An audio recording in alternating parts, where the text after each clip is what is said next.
This is NDTV and you're watching NDTV Prime.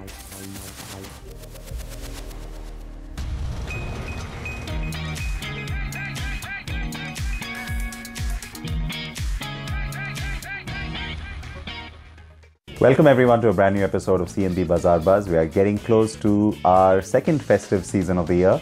So I hope all of you are having a wonderful time with your friends and family, and we wish you a lot of happiness and joy at this time of the year. But that's not all we are here to do. We always bring you the very latest of what's happening in the world of wheels. Today's show is no different. The most anticipated bike from TVS in many years, the RR 310, we have the review. Ferrari celebrates its 70 years in style here in India too. And it's the diesel Jaguar XE.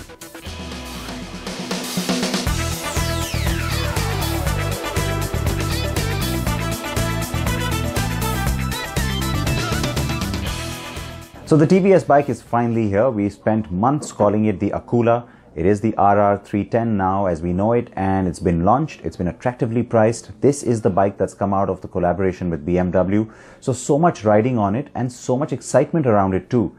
Is it as good as we expect it to be? Here's the complete review so you can find out.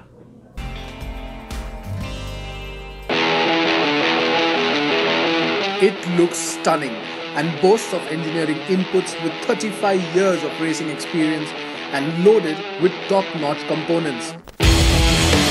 It's the all-new TVS Apache RR 310, the flagship motorcycle from TVS Motor Company.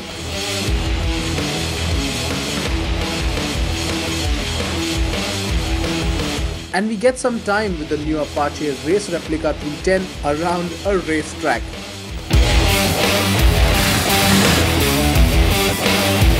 We are at the Madras Motor Racetrack near Chennai, and we have with us the all-new TVS Apache RR 310, the first full-fed sport bike from TVS Motor Company.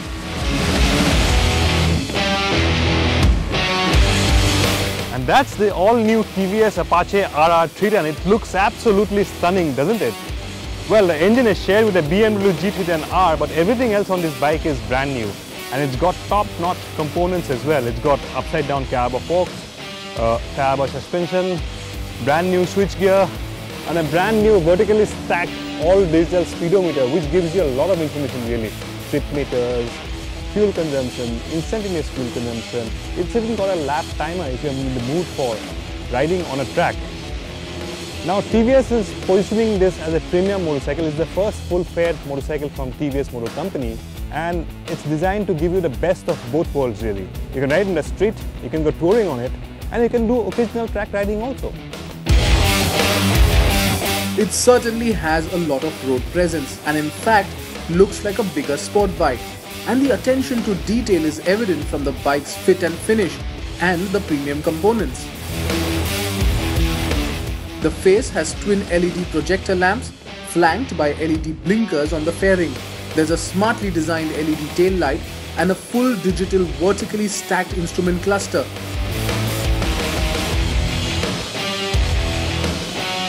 The fairing isn't just a cosmetic add-on, but has been designed after wind tunnel measurements and computational fluid dynamics.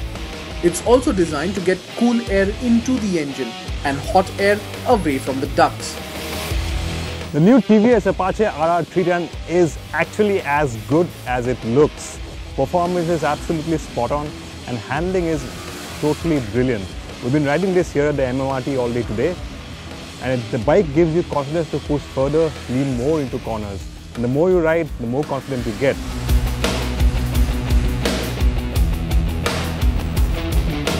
Our first ride is around a racetrack, so we'll reserve our remarks for ride quality and touring ability after a proper road test. But a day at the MMRT left little to complain about the Apache RR 310. So who's this bike for? If you've been riding a 150-200cc bike and you want to graduate to your first entry-level performance bike, this bike is just a ride bike for you. It gives you almost everything. Good performance, great handling, and it will help you improve your riding skills every time you ride it around a racetrack or even you can go touring on it. On the flip side, if you're the kind of guy who needs a little punch, little extra punch, then that extra something is missing. It's a great all-round bike nevertheless, but that little extra which makes a bike really special, that something is missing in the RR 310.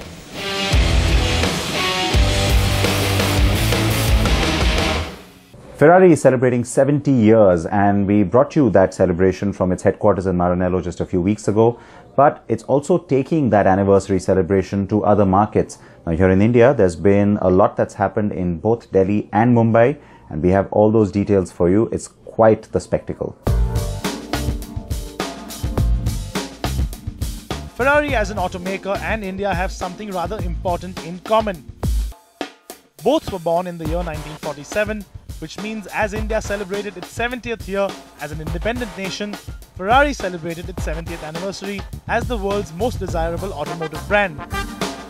A few weeks ago on the Car and Bike Show, we brought you the celebrations from the Ferrari home in Maranello, and now it's time to move the celebration closer to home.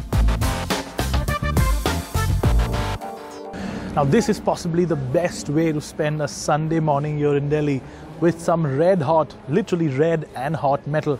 Now we're here for Ferrari's 70th anniversary celebrations. A whole bunch of owner cars here, from the classic 328 in front of me, which is probably my favorite because it still has that manual gated gearbox, to rare cars like the 458 Speciale and a whole bunch of other cars, including 3 Ferrari F12s, which is a rare combination here in India. Now these cars are going to go all the way to the track. We're going to only accompany them for a little bit out of the start point here, but as always, hot metal and some really nice engine notes to look out for as well. The celebrations in India, first in Delhi and then later in Mumbai, brought Ferrari owners from all over the country together in the spirit of the Cavallino to do what these cars are meant to do best: drive. Well, India has always been on our mind for a couple of years. We want to do things that can convince people about our values, about our passion. We want to reach out to people who share those values with us, people who have passion for driving, who would like to join in our programs that we put together with like-minded people. And like-minded people indeed. From little kids to adults, everyone here was present for the love of the brand, and as always, everyone seemed to be decked out in their best Ferrari gear too. The range of cars could have been wider, but since Ferrari has only had a recent presence in India, it was great to see almost all modern Ferraris all together at the same time. From the F430 to the 458 Italia to the 488 GTB in the mid-engine range to the California and the F12 in the front-engine category, there was something for everyone. A lucky customer even had the chance to take delivery of his brand new car at the event. Of course, we had to ask about the upcoming and highly anticipated Ferrari SUV. I can tell you only one hint. I mean, of course, there's going to become the moment when we need to think about how to replace the GT4 Lusso. The GT4 Lusso has been launched recently, so it's still quite some time ahead of us. So we have the car for another 3 years approximately. And then the next model to come, we are discussing the different options that we see, how to further increase versatility, usability of a Ferrari for a larger crowd of people. And then finally it was time to fire up those engines and head out. And what a sight for sore eyes it really was, seeing over 20 shiny Ferrari supercars take to the streets of the country's capital. A scene that we hope to see a lot more regularly for sure.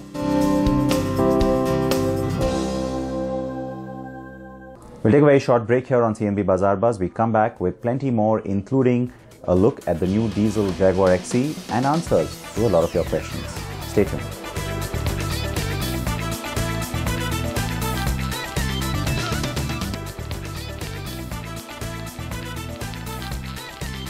Right, let's talk about that diesel XE. Now, when the sedan first drove into India, it was petrol only, and then there was a lot of demand for the diesel. So it's finally here. How does it drive? We'll tell you.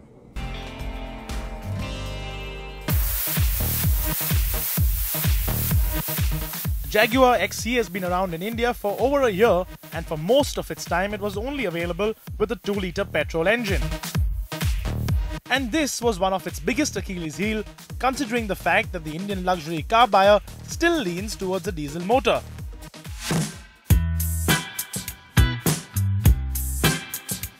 But now Jaguar has finally given the XE a diesel. So let's see what it feels like and if it takes away from that edgy driving experience that the XE excels at. Now the engine under the hood is the 2-litre Ingenium diesel that we've seen in a whole range of JLR products in the last couple of years. The XF, for example, gets this, the Discovery Sport from Land Rover gets it, the Evoque gets it as well. So does a diesel engine in a sportier sedan really sort of numb down the experience you get? Well, actually it does. But at the same time, there is a large market in India that wants a diesel engine, and it is a really practical and very fuel efficient engine. And with 177 horsepower, it isn't a slouch either.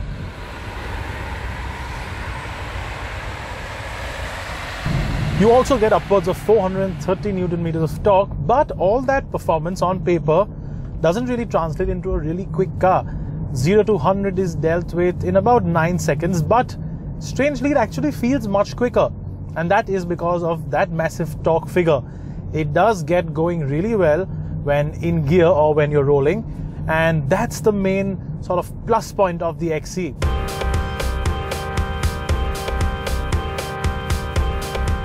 The 2-litre motor is of course a 4-cylinder which is mated to an 8-speed gearbox, and as with most Jaguar and Land Rover cars though, the gearbox feels best and most responsive in the sport mode, while in the standard D mode it is softer and more in line with bumper-to-bumper city traffic driving.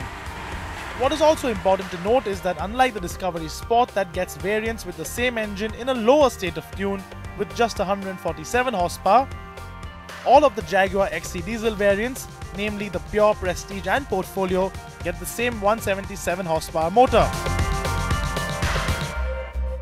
Does it still feel sporty? Yes, it does, because of the fact that the steering geometry and the suspension still is absolutely on point. This is still one of the nicest sports sedans you can buy in this segment.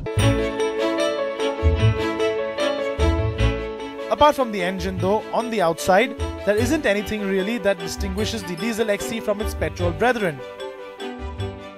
Apart from that 20D badge on the boot of course, as compared to the 25T badge you get on the petrol.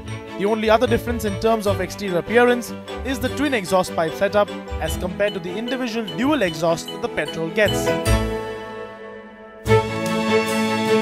On the interior too, there are no real differences, with the Jaguar XE's simple and minimalist interior styling still looking impressive after so many years. Sadly though, the infotainment system does not get features like Apple CarPlay, which is a big miss, and yes, leg space in the rear is still the lowest in the category. Priced between 36,60,000 and 44,71,000 rupees, the diesel is about 1 lakh rupees more expensive as compared to the petrol version. So, should you get it over the petrol? Well, if you do think sensibly, then it is an obvious yes, but if driving pleasure is what you really intend to get out of your luxury car, we would stick to that petrol.